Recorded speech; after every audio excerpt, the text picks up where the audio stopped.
Welcome to my channel, The Magic of Java. This is an extract from my second book, The Magic Sugar from Java. It's a novel. It reflects my experience of falling in love with Indonesia and falling in love with an Indonesian lady and slowly recognising that she has been taken from me either through black magic or simple criminality. Or is it simply my descent into madness? Whatever, it's still a novel. Any resemblance to real people is unintentional. But of course it's based on my experience. And yes, it's based on people I know. But amalgamations or caricatures of them. I do mention real celebrities and hope they will forgive me, along with any of my family and friends who believe that they have identified themselves. Is God a Catholic? Rather than taking a night bus to Ardesa, I decided to take another to Klaten and to join Maddie at the hospital where she'd be meeting the psychiatrist as an outpatient. It was the rainy season, and just as I left our house, the heavens opened.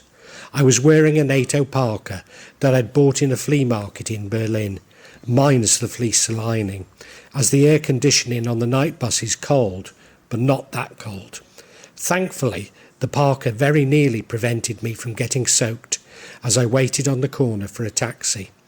It also did on the night bus, where the condensation was like a tap dripping above my hooded head. The first taxi to come was a silver note, which I eagerly jumped into, although I'm not sure if a silver note has ever arrived at Lebak Bulus terminal before. On subsequent bus trips, I was unable to book the best class of bus, which appeared to have been diverted to the route now serving Wonogiri, and I found the dripping to be no more than a leaky roof when raining. If anything, I was even more of a celebrity on the Klaten bus than my normal bus to Gunung, largely because most of the passengers were going to Jogja. One young man got off at Kalasan near Candi Prambanan, but I was the last passenger to get off, right outside the hospital. Sounds perfect, but the bus was uncharacteristically early, and after going to the Masjid for Fajr, it was a long wait for Maddie. Nevertheless, there were my old friends at the Warungs, where I had breakfast and drank many cups of coffee, recounting my tales, and now I am regrettably a little overzealous in my condemnation of the Indonesian character. Fortunately, Maddie arrived fairly early, and I only had to wait 5 hours for her. I was so pleased to see her, and she appeared well, although clearly not back to her old self.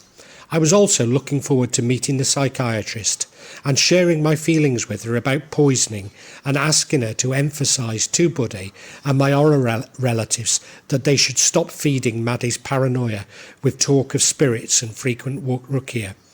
Of course, things did not go as I had planned. The psychiatrist seemed more concerned with my mental health, and whilst completely prepared to accept that we had been hypnotised, was not that we had been poisoned. She kept asking if I knew what was wrong with Maddie, and I kept providing a psychiatry textbook response, even though I knew that admitted what I knew to be the causes. So I really am in One Flew Over the Cuckoo's Nest. Nevertheless, I was feeling so much better than I had in a long while. Maddie was prescribed a new medication from South Korea, which the doctor told me was because she now needed long-term treatment and not stabilisation. At the hospital dispensary, they didn't have this drug in stock and simply told us to go to a chemist outside. Not which chemist, despite repeatedly asking. The first chemist we went to in Klaten explained that she didn't stock it, but that another might. At the second chemist, it wasn't in stock because it cost more than the minimum wage, but if we paid a deposit, they could order it for us. We didn't accept the offer, as Klaten is a long way from our home. Maddie had paid paid half towards a replacement motorcycle for Mas Pradipta, which he had bought, trading in the broken motorcycle Bhaerte's sister had bought. And so, the next day, he went to Unasari in search of the medication, but to no avail. Finally, at my insistence, Mas Pradipta went back to the hospital dispensary, who ordered the medication after Mas Pradipta had paid for it. Some 6 days after being prescribed this medication, Maddie eventually started taking it. Now, in the UK, I would describe the chemist's behaviour as professional incompetence, but nobody could see how wasting 6 days of our time and causing us some considerable expense was anything but normal, which of course it is normal in Indonesia. Was the chemist playing power games with us, as I suspected? Or as my relatives felt, she was simply too shy to ask for over a month's wages in down payment from us. Either way, I still believe this to be professional incompetence, which in any country which cared about the health and welfare of its citizens would not go unnoticed. Whilst I was in Jakarta, Maddie's mental state had improved greatly, but sporadically the frenzied raver would come out, wandering from room to room and humming a simpler Gabba house riff. I had imagined that Maddie started to get better, she would mellow and progress on to soulful house, before finally being proclaimed completely sane by the psychiatrist when she developed an appreciation for the Blackpool Mecca playlist circa 1975. My hopes were soon dashed when I found that her manic outbursts were less frequent, now only in the evening, but possibly more manic. She appeared to develop an appreciation for jungle, or was it grime? However, the expensive tablets from South Korea worked quickly and Maddie's mania subsided. It almost seemed that those moments when she was raving had been replaced by Maddie regressed to a child. Maddie would become excited if I told her she looked pretty, skipping from foot to foot as a young girl might. To encourage Maddie, I would get her to repeat every day in every way, "I'm getting better and better." But before she had finished, she would start running on the spot and clapping with sheer excitement. She was unable to wash or go to the toilet by herself, despite wearing some of my elasticated batik shorts, which facilitated quick removal. Whilst I could see my wife getting better, I was worried that she would remain like a child, and it was impossible to contemplate ever having anything of the life we had once enjoyed. I was therefore relieved when Maddie started to grow up, by about a year each day, until she seemed to plateau at 15. As a 15-year-old, Maddie could now wash and go to the toilet by herself. She was practising once more with makeup and clothes, but practising. This was not the skilled professional my wife had once been. If anything, emotionally Maddie seemed younger than 15, but somehow I believe that's exactly as Maddie really was at 15, although we'll probably never know. If I am correct, this seems so uncharacteristic, as what attracted to Maddie was her incredible emotional maturity. Years later, I realised that Maddie's emotional maturity was a result of a degree of naivety, her still trusting, loving and believing in her fellow man, traits we are told to believe are immature. In fact, Maddie was now so well that I was able to explain to her that I was sure that she would improve rapidly if she thought hard about all she had done wrong and asked for Allah's forgiveness. She did think long and hard and had 2 confessions to make to me. I have no idea if there were other confessions, not about me, that she made to Allah, but somehow I don't think so. So what were these dreadful deeds she had committed? Was I correct about her when I had that crisis of confidence a week ago? Unthinkable though it was, had she actually slept with Bhaerte, as all the neighbours had believed? The first confession was that she had worked out the combination on the lock on my bag and occasionally had taken $8 from it when she was short of money. The second was, despite having asked her not to, she had one morning brought Steve round to our home in South Jakarta. He didn't stay, he was simply curious to see it, and somewhat shocked to find it somewhat comparable to a house in Perth. And that really is Maddie. She is no worse than these two confessions. How could I have thought badly of her? Although, of course, had any neighbours seen Steve, it would surely have fuelled the rumours and suspicions about Maddie, including those about her impiety, which, of course, is nobody else's business. You see, this is the problem with our kampung in South Jakarta. It really is that Maddie and I have led somewhat unconventional lives, but we are both aware of this and love each other more for it. Our neighbours have no right to judge us on our current behaviour, let alone what they can piece together from our past. True, Maddie does not wear a jilbab, but then many Indonesian women don't. Yes, she smiles at men. She smiles at everyone. Is that a crime? No, it's not. Not even in conservative Indonesia. But neither is sexism and chauvinism that have shaped and possibly destroyed Maddie's life. I know that Indonesian males will claim that Maddie has been unlucky and Indonesia is very safe for women, but a study in Jakarta's textile industry found that a staggering 56.5% of female workers had been sexually harassed. Knowing the kampung's ability to gossip and elaborate, Maddie had refused to join in with the Ibu-Ibus who sat at the warung gossiping and therefore cannot defend herself against it. Actually, the truth is this is not in Maddie's nature. She would never gossip and keeps her reserve because this is how the Klaten's nobility priori behave and how Maddie was brought up. Of course, such reserve only fuels further distrust of Maddie and gossip about her, despite her being extremely friendly, welcoming and generous to all. But then Maddie's position is indefensible. She married a bule and therefore irrefutably is a bule hunter, and thus dehumanised by all in the kampung.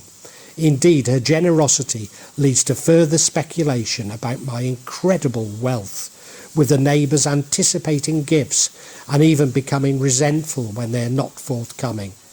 And so a cycle of misinformation and gossip becomes misunderstanding and mistrust, and finally jealousy and hatred. But maybe such is the prejudice, the jealousy and hatred, that there was nothing my wife could have possibly done, as she had already been tried and found guilty by our neighbours, simply by being there, as was. Maddie explained to me that Pak Ustad from Klaten had said that he could do no more to help her. I was both upset and relieved. Upset because I had confidence in this Pak Ustad, and relieved as I knew that the talk of paranormal wasn't helping Maddie any longer. I was less happy to find that Pak Ustad had been replaced by a wise Catholic man near Mas Predictor's Desa, not so far from Umba, the elderly female deacon who we had visited exactly a year ago.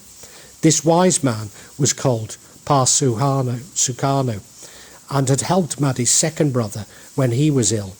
He had been recommended by Maddie's third brother, and this was greatly opposed by her first brother, the deacon, in his diminishing role as head of the family, which seemed to make him eminently suitable in the eyes of everyone else, not least as the deacon brother had commented in front of all the family that Maddie would bring shame on the family and that it was much better if she died.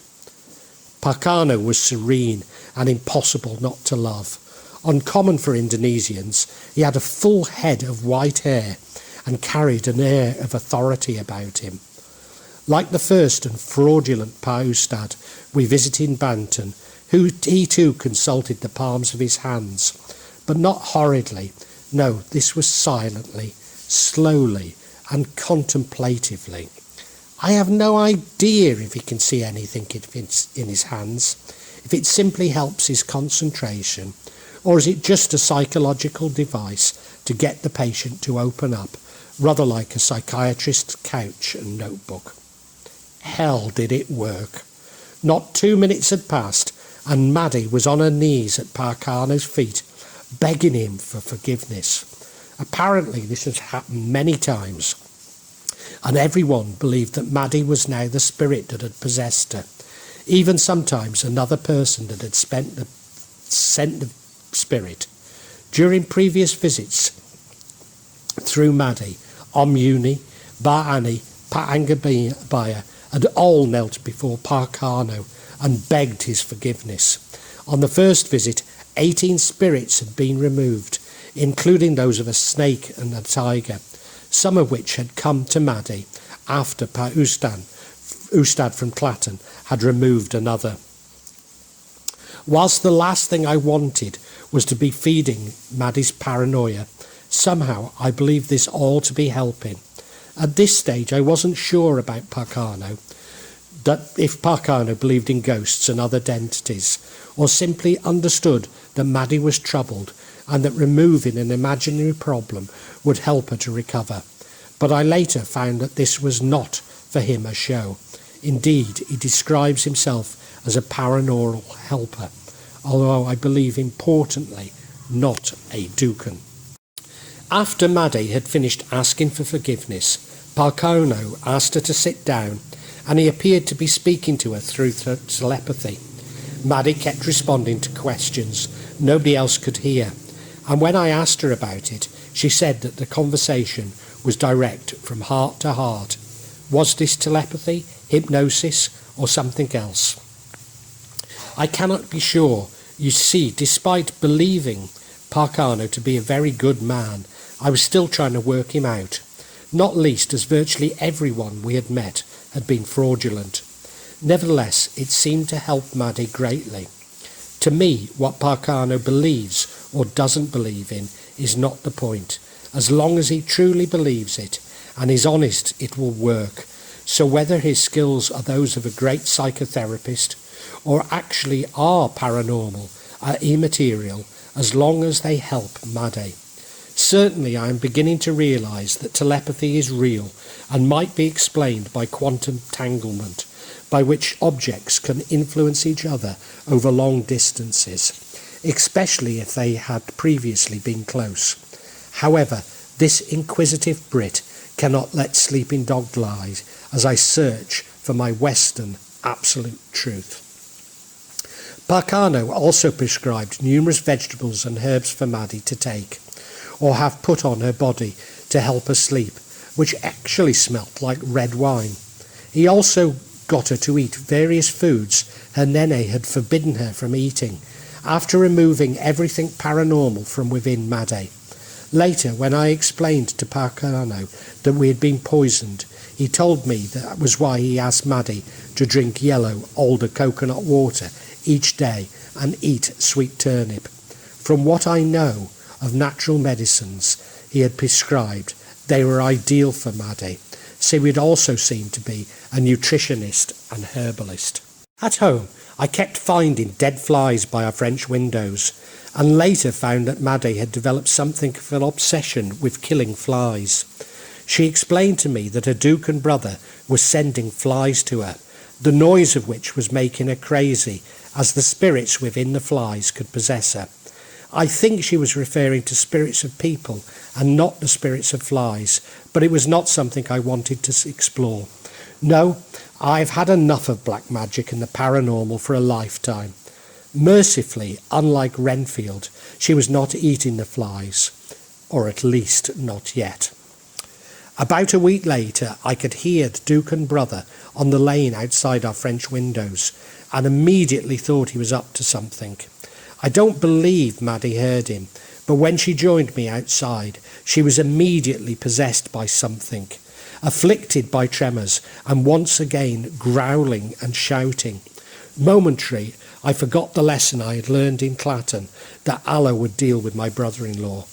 However, the real lesson was that stupid people can do things which seem so incomprehensible to everyone else that they really do appear evil. The ignorant one does not see his ignorance as he basks in darkness, nor does the knowledgeable one see his own knowledge, for he basks in light. Ibn Abari. You see, in reality, my Dukan brother is an ambitious leader of men, trapped inside an imbecile's head and downtrodden and derided by all who meet him. He loves Maddie dearly, and if only he can show her how powerful he really is, maybe she will at last respect him. After all, she had respected Pa Angabaya. But then love is on the same continuum as hate, and the polarities can shift so rapidly. Yes, and Maddie is the one who's being treated for madness, because in Indonesia there are so many men who think and behave like my brother-in-law. Why in Indonesia and less so in other countries? Well, I have alluded to Indonesia's unique in history in shaping social interactions, but in the rest, behaviour like my Dukan brothers is regulated by the community, even in the state. My Dukan brother would probably be institutionalised in some way in the UK, if only through a pharmacological kosh, as would all our adversaries. But in Indonesia, they are left free to continue with their lives and destroying others. You see, despite there being more laws than one can possibly be enforced in Indonesia, the state is quite laissez-faire, allowing people to interact as they please and not seeing any need to interfere with this. The main reason for this is less philosophical and more practical. The police in Indonesia protect the state and wealth, leaving the common people largely to themselves, just as it was under Dutch rule. So politicians and the rich are above the law, whilst the poor are below it, a recipe for anarchy in most societies. Pak Karno quickly removed Dukan brother's spirit simply by placing his hand above Maddie's, and when he finished, he tossed the spirit out of the door. So much simpler than the Muslim ruqyah I'd become used to, and perhaps validating my original method of placing my hand on the forehead. This was Bude and Mas Perwa's wife's cue to whinge about the evil brother. Pak Karno's reply could not have been better, and illustrates so well why we all agree he is a wise old man. He explained that yes, the Dukan brother-in-law was naughty, but that he would never change, and that was between him and Allah. One thing was for sure, that the feud between the family and its head would only get worse. If they wanted to help Maddie, they all needed to find forgiveness for the brother, however naughty he was. After all, none of us were without sin. Bude started to cry. I instinctively knew that Pak Karno was completely correct, and whatever the truth about ghosts and possession, focusing on the naughty brother would not cure Maddie. Of course, exactly the same is true of Pa Angabaya, Muni and Pa Erte. I don't have to love or even like them, but to free myself from their hold, I must forgive them. The next day, Maddie asked the Dukan's brother's wife into our home, and she cried to see Maddie as a child. The day after, the Dukan brother came in and was clearly ill at ease seeing his younger sister, obviously still ill, but forgiving him and loving him, just as he always wished she would. And I honestly believe this is the last major problem we will get from him. Of course, he cannot help himself but to try and fleece me at every opportunity, just as Muni will continue to try to get my home from me. But hey, it's a game that we allowed to get out of hand. Such is the nature of black magic and paranoia. If you allow it to take hold of your mind, it will, and the results can be devastating. But if you laugh it off, it doesn't exist. This is the reason that those who have never experienced black magic find it comical, because to them it's an abstract joke, but to those who have experienced it is anything but. My forgiveness was tested when it was reported that Pa Angabaya had been round to Maddie's cost and her home in South Jakarta, some 40 days since we left Jember and around 60 since we had last seen him. Titi and her niece were at the cost, moving furnishings to the new home, and explained that Maddie and I were not in Jakarta, whilst Widiati rarely rises before 3 o'clock in the afternoon and remained in bed, as she always does when people call at the house, no matter how important their visit. Pa Angbaya was with his son, and Titi believed that he was going to ask me for money. You see, with his plan to defraud me having failed, to the Indonesian mentality, I should compensate Pa Angbaya for all the time he had spent trying to defraud and kill my family and I. I know, I don't think I'll ever understand this particular nuance of Asian thinking. This is probably true of Muni. I had exposed his well thought out plan to defraud us, and therefore I should compensate him. I believe that Pa Angbaya wanted to find out how we were, where we were, and to use his son to imply that any revenge would be met with violence. Not that I was planning any, but I had left many hints that it was possible, and even easy for me to arrange, simply to keep them guessing as to experience a little of the paranoia we had suffered. Visit to Pak Karno, he claimed that Maddie was basically cured and that it was just a matter of time. He explained that Maddie's tremors were not a sign of possession, as all had assumed, especially Maddie. They were simply a reaction to once having drunk so much tequila, but that they should subside. How did he know she had drunk tequila? She'd never told him. Or did he mean that they were a sign of possession from having drunk so much tequila, but that Maddie needed to control them? I suspect the former, as my passions for red and browns has left me with minor tremors. He concluded what we all already knew, that Maddie was a very good person, with so much love to give. Pak Karno then surprised me and asked if he could be Maddie's father, knowing that this is what she wanted more than anything. Of course she willingly accepted. He then renamed Maddie Mawar, and so that is what she is now called, in recognition of the help from this wise man. Subsequent visits were then more social. We even took Widati to meet Pak Karno, who said he could remove the spirit from the painting of Nirarokidal, but when we sent it to him, he said that it was already clean. So the malevolence was simply a suggestion Pa Angbaya had planted in Mawar's mind. He explained, as I already knew, that one's religion was immaterial, but that we must follow it, and urged Mawar and I to pray and sleep together, which we had not since leaving Jakarta some 2 months ago, as Mawar was too frightened to sleep in our bedroom. He continued that ghosts were solely parasites within the mind, which in spite of seeing and talking to them, I am willing to believe. I am unclear where he placed the other entities, but left me with a distinct impression that there were just 2 broad categories. Despite being clear that he believed in ghosts and possession, Pak Karno explained that it was actually all in the mind, and ultimately we need to free ourselves from our fears and control them. Mawar could only be completely free when she no longer needed him, which is what I have known for so long. But this also explains my thinking on ghosts. They exist in the mind, so it doesn't matter if you believe that this is a residual energy from the dead or simply the subconscious mind coming to the fore. The trick is to control your thoughts and live in harmony with them, which is the reason why it doesn't matter how you try to explain the phenomenon. You just need to be at ease with what was happening and your explanation, avoiding the destructive cycle of paranoia. A long time ago, I understood that whether through ruqya or other methods, you remove a spirit, some of it will always remain, and of course this is how it works. You do not lose the spirit, simply close your mind to it, and of course that can be reopened. You see, Pak Karno really is a very wise old man, a giant of metaphysical philosophy, living in the southern mountains of Java.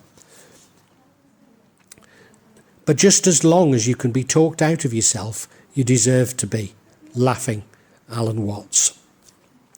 Pak Karno asked me if I liked Indonesia, and I replied honestly that I used to love it but no longer did. I should keep quiet, but welcome the opportunity to be honest. I could not comprehend what had happened to us. Maybe with time I would become happy again. I then forcefully stated that such things did not happen in Europe. Everyone was a little embarrassed by my frankness. You see, when asked if you like Indonesia, the only permissible answer is yes, as like dictators, Indonesians only wish to have their prejudices confirmed. Pak Karno spoke about how cruel the Dutch had been, referring to events over 100 years ago, and by definition at least 70. And that sums up Indonesians. They believe that because the Dutch were so cruel to them so long ago, that it justifies the continuing inhumanity which exists today within Indonesia. They're blind to the fact that most of the world is no longer blatantly so cruel and inhumane, and can only point a finger at others, never reflecting on their own shortcomings.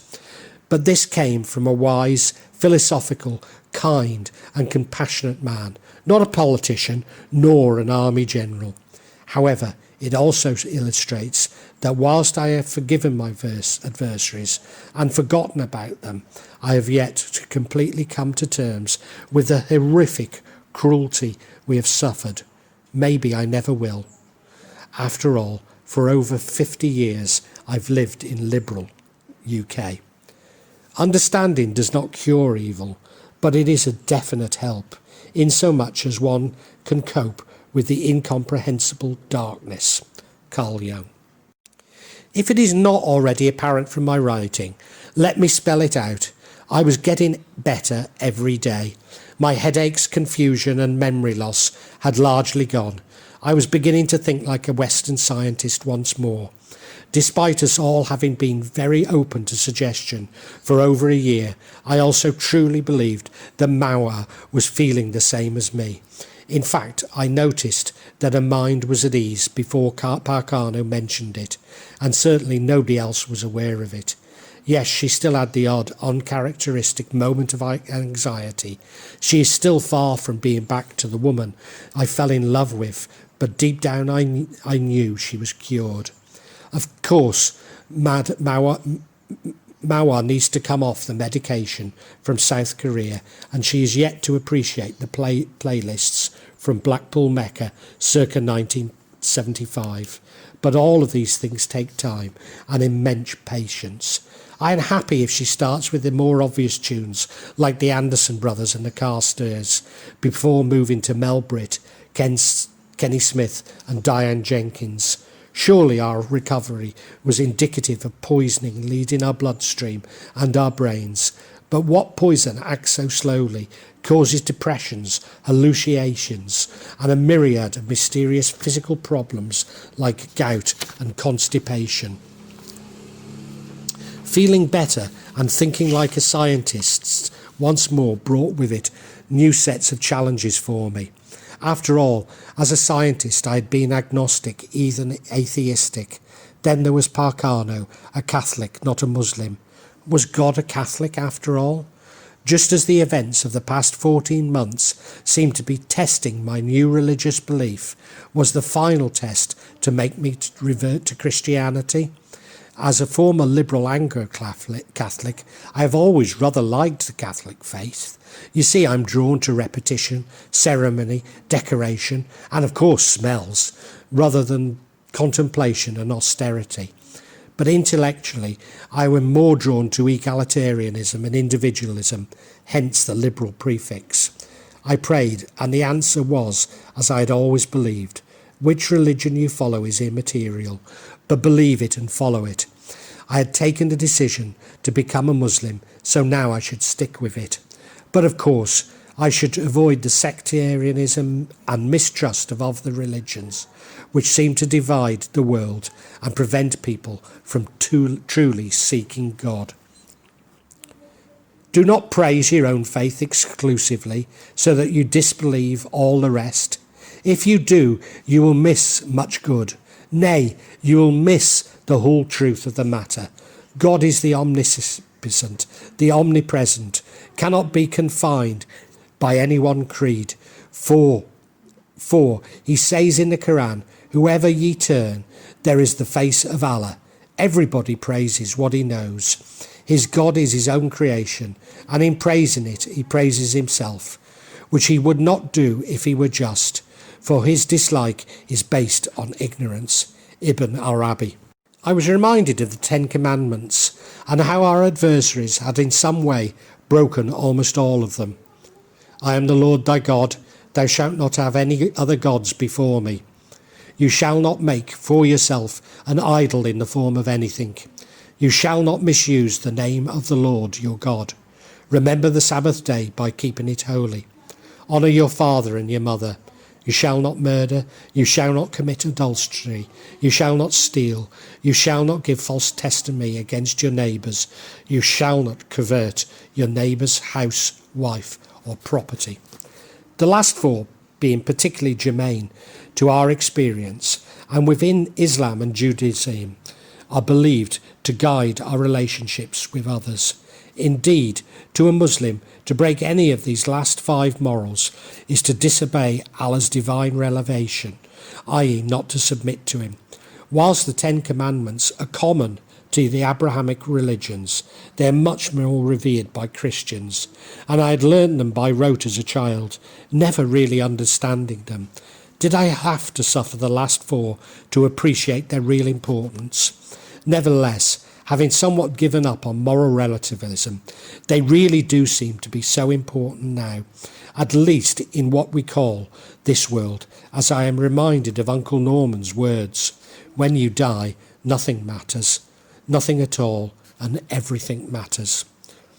Nevertheless, I cannot limit Allah's power, and therefore these commandments are simply to help us to understand that there are some actions which are best not to contemplate, for only Allah has the right to judge and therefore to define good and evil. As a child during the 1960s, popular culture was tinged with what became known as the permissive society. I instinctively loved Richard Hoggart's description of society and sniggered at the preposterous hats and accent of Mary Whitehouse. I refused to believe that Mrs. Whitehouse taught art at a local school and found her to be a complete anachronism. Despite this permissive explosion of ideas, during this permissive explosion of ideas, Aleister Crowley was seen as a guru and must have unwittingly influenced my own belief system, if only by exposes of black magic on Wicca's world and interpreted by Hammer House of Horror. Whilst the common sense based on God's commandments were done a great disservice by the art teacher in silly hats with a squeaky voice, meaning that they were only a backdrop to my beliefs. Mary's crusade was not helped by being joined by Cliff Richard, whose Bachelor Boys was my first record. But once we hit puberty, we learned to reject our own past and hate our childhood preoccupations, especially aging pop stars who I then believed to have had a colostomy. It's so easy to laugh at the art teacher, less humorous when an East Midlands twin became Prime Minister after ditching the squeaky voice following voice coachings, and adopt the misinterpreted philosophy of Aleister Crowley by doing what you wanted rather than fully considering the impact of your actions on others. How these twins must be enraged by what has become of Grantham's little chef. Now when I hear Jordan Peterson speak, there seems to be a generation gulf between us. Despite him only being 4 years younger than me, he really does take responsibility seriously, whilst my generation was taught to snigger at the very mention. Those who restrain desire do so because theirs is weak enough to be restrained. William Blake, The Marriage of Heaven and Hell. The masjid by our home in Goodham Keedle is small, and whilst not far, the path is slippery with moss, and at night very dark. The congregation, including the diminutive imam, are mostly family members, and apart from Jumatan, it is rarely used. I do occasionally visit and pray all alone, but generally pray at home with Mawar, and at Maghrib with Budeh, a Bas Pradipta, who takes the role of imam. So I began to question, if I really needed to pray 5 times a day, could I smoke cigarettes and could I drink alcohol? The answers provided me with a clear vision on how I should lead my life, but nothing like as clear as I had a few months previously, when I seemed to be moving towards a oneness with God. Yes, I could smoke occasionally, but I must avoid the addiction that had taken over me during the last decade. It was permissible to occasionally drink alcohol, but never alone, nor should I go out alone, something I had done and grown to enjoy for many years. But of course there is nowhere to drink in Gurunkeedal, literally nowhere. So really this means when we're in Bali. However, I doubt if Mawar will ever drink again, so that probably means me as well. But now came the really important command. If I did not need to pray 5 times a day, but I ought, and how could I pray if I'd been drinking? I also needed to make more effort to pray in the presence of other good men, which meant attending a masjid more often than I do in Gurunkeedal. Later I realised that smoking occasionally actually just brings back the craving and is better to completely abstain. In fact, it also seemed to bring back some of the signs associated with possession. Was this a lesson for me? So is God a Catholic? Maybe God is what you make him or her. But my God is like me, liberal, but not quite as liberal as I, whilst Martin's God is hard and unforgiving. There is no contradiction in this. They are merely paths enabling us to truly understand God and how we should behave. I believe that these paths converge, and once we have reached that point of convergence, we can be admitted into heaven. The nature of heaven is to provide a place there for all who lead good lives, no matter what their religion may be. Emanuel Swedenborg. Well, that concludes this chapter from the Magic Sugar of Java. I do hope you liked it. I'm going to attempt to add another chapter every week. In order for you to be notified about it, please subscribe and hit the bell.